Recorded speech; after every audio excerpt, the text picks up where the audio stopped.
সামাজিক যোগাযোগ মাধ্যমে নোবেলের সঙ্গে ওই তরুণীর পরিচয় হয়।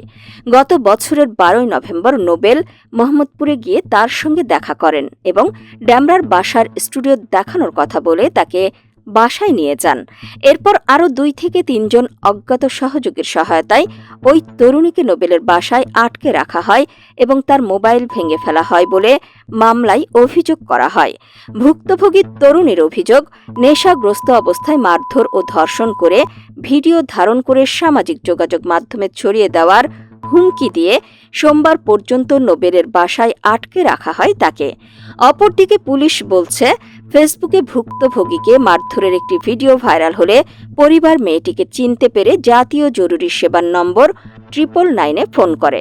এরপর সোমবার রাত 9:30টার দিকে ড্যামরা থানা পুলিশ ভিকটিমকে উদ্ধার করে। পরে ওই তরুণী মামলা করলে নোবেলকে গ্রেফতার করা হয়। এদিকে পুলিশ